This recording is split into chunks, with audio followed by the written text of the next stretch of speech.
Part 36B po, final, ng Season 15, What is Written Truly Happened. To God be the glory po talaga. Thank you so much po sa lahat ng dadaanan ng content ko na to. Si God na po ang bahala to each and every one of us.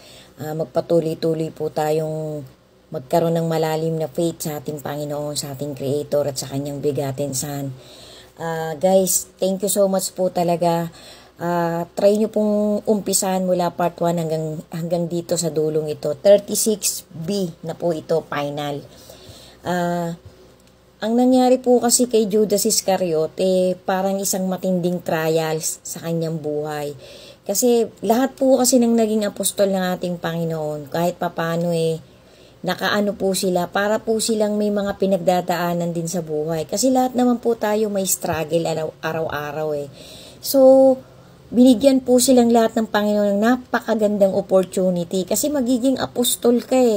Napakarami pong ipinangako sa kanila ng Panginoon na magpahanggang ngayon po inaasam-asam pa rin po nila.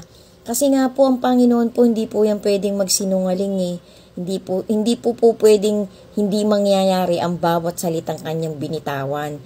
So ang nangyari po kay Judas Iscariote is napakamatinding trials po. Kaya po in the long run, nagsisi po siya. Tapos yung pagsisisi niya po, dahil nga po talagang kinapos po yung pagtitiwala at pagmamahal niya sa ating Panginoon, sa ating Creator . So, ang nangyari po, nilamon po siya ng matinding guilt niya. Tapos, ang isa pa pong matinding kasalanan ginawa niya, nag-suicide po siya.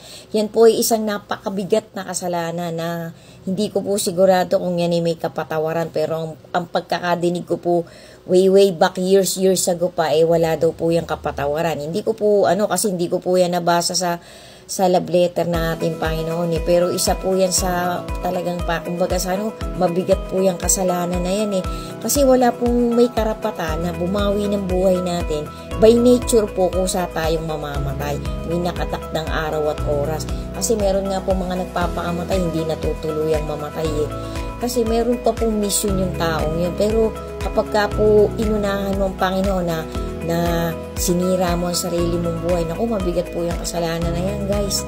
So, ganun po, nagpakamatay po si Judas Iscariote. Kawawa din po nangyari sa kanya. Kasi nung una po masigasig sa pagsunod, sa pagpapakitang gila sa ating Panginoon.